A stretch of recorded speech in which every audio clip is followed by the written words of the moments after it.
ជំរាបសួរសួស្តីបងប្អូនទាំងអស់គ្នាតើថ្ងៃនេះវិលមកជួបជាមួយនឹងនាងខ្ញុំម្ដងទៀតហើយបងប្អូនសម្រាប់ថ្ងៃនេះផងដែរគឺថានាំបងប្អូនមកធ្វើជាមួយនឹងកែបបោកcủaបងប្អូន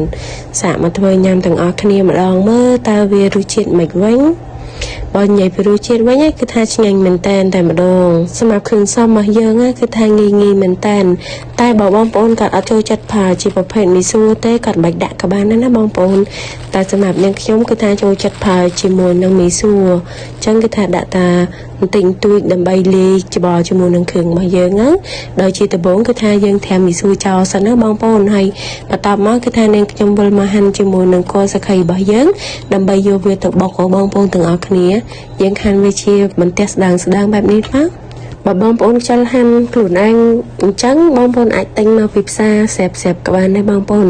ហើយក្នុងនោះផងដែរនាងខ្ញុំក៏បានបន្ថែមជាមួយនឹងខ្ទឹមក្រហមរបស់យើងផងដែរបងប្អូនដើម្បីឲ្យគ្រឿងរបស់យើងវាបង្កើនភាពឈ្ងុយរបស់បងប្អូនទាំងអស់គ្នាយើងធ្វើការហាន់គ្រឿងរបស់យើងឲ្យបានស្អាតល្អមកមុនពេលដែលយើងយកទៅបុកហើយសម្រាប់ស្លឹកក្រូចក៏ដូចគ្នាដែរបងប្អូនគឺថានាងខ្ញុំហាន់វាជាចំណិតស្ដើងបែបនេះបន្ទាប់ពីគ្រឿងរបស់យើងហាន់រួចហើយហើយបងប្អូនគឺថានាងខ្ញុំមកចាប់ផ្ដើមធ្វើការបុកជាមួយនឹងគ្រឿងរបស់យើងព្រោះដោយសារថ្ងៃនេះគឺថាគ្រឿងវារៀងអត់សូវច្រើនណាបងប្អូនដោយសារនាងខ្ញុំធ្វើកែបោកនេះគឺថាធ្វើតែ4នេះបងប្អូនអញ្ចឹងគឺថាដល់តែបុកនឹងដែរបើយកទៅក្លុកគឺថាវារៀងពិបាកក្លុកព្រោះម៉ាស៊ីនរបស់ខ្ញុំវារៀងធំបងប្អូនទាំងអស់គ្នា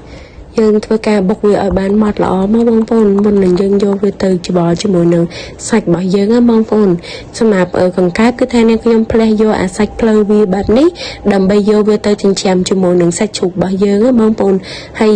ក្នុងការផ្លេសនេះផងដែរគឺថានាងខ្ញុំផ្លេសតែកង្កែប2ទៅដើម្បីច្បល់ជាមួយនឹងសាច់ជ្រូកទៅគឺថាបរិមាណសមរម្យមកល្មមបងប្អូនទាំងអស់គ្នាយកតែឆ្អឹងខ្ចីវាហើយនឹងសាច់របស់វាទៅបងប្អូន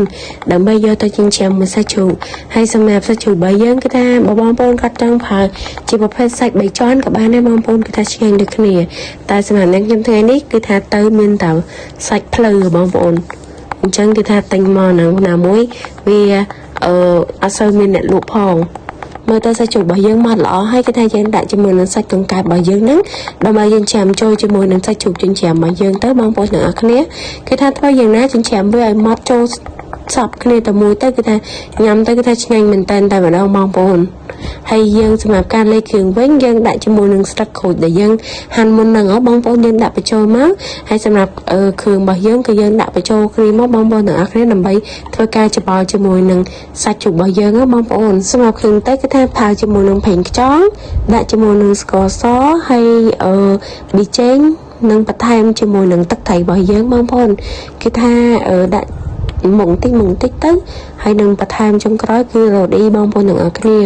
តែបើបងប្អូនអាចលេខលក់គ្រឿងតាមនឹងទៅព្រោះពេលខ្លះកុំឲ្យវាប្រៃពេកបងប្អូនទាំងអស់គ្នាយើងអាចស្ទង់ស្ទាបថាបរិមាណមកសមរម្យទៅគឺថា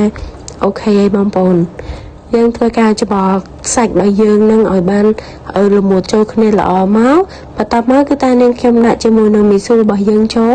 សម្រាប់មីស៊ូនេះគឺថានាងខ្ញុំដាក់មកបរិមាណសមរម្យទេបងប្អូនអត់ដាក់ច្រើនពេកទេអញ្ចឹងគឺថាយើងធ្វើការច្បល់ជាមួយនឹងមីស៊ូរបស់យើងចូលជាមួយនឹងសាច់ជ្រូករបស់យើងមកមុននឹងយើងយកទៅញ៉ាត់ជាមួយនឹងកង្កែបរបស់យើងបងប្អូនទាំងអស់គ្នា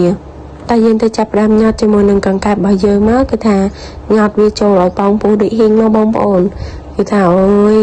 តំណងណាបងប្អូនហើយសម្រាប់បបោវិញគឺថាឆ្អិនឆ្អៅមែនតែម្ដងមើលទៅថាយើងយកវាឲ្យណានរួចហើយបងប្អូនអាចផ្អាប់វាទុកពីរយៈពេលពី10ទៅ20នាទីអីទៅបងប្អូនដើម្បីឲ្យវាចូលជាតិជាមួយនឹងសាច់កង្កែបរបស់យើងបានល្អ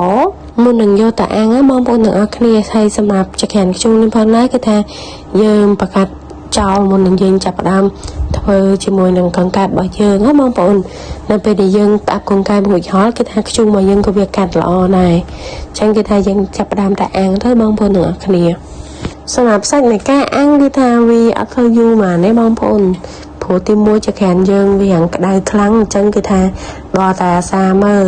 ទុកតែមកសន្ទុះបងប្អូនគឺថាក្រហមសងខាងហើយចាប់ផ្ដើមក្រហមបដាហើយបងប្អូនរយៈពេលពី20ទៅ30នាទីក្រោយមកនេះបងប្អូនគឺថាអូយ ตโนมันตันบางปนหนังอาคเนจังเงินคัดบ่យើងគឺថារួចហល់ហើយបងប្អូនគឺថាตนองណាបងប្អូនហើយបើនិយាយពីរសជាតិវិញណាគឺថាឆ្ងាញ់មែនតែនដូច្នេះសម្រាប់វីដេអូរបស់នាងខ្ញុំក៏ត្រូវជានៅទីបញ្ចប់ដែរបងប្អូនទាំងអស់គ្នាអរគុណជម្រាបលាបងប្អូនទាំងអស់គ្នាជួបគ្នានៅវីដេអូក្រោយហើយសូមពឹងបងប្អូនជួយចុច Subscribe ឲ្យនាងខ្ញុំម្នាក់មួយផងណាបាយបាយអរគុណជម្រាបលា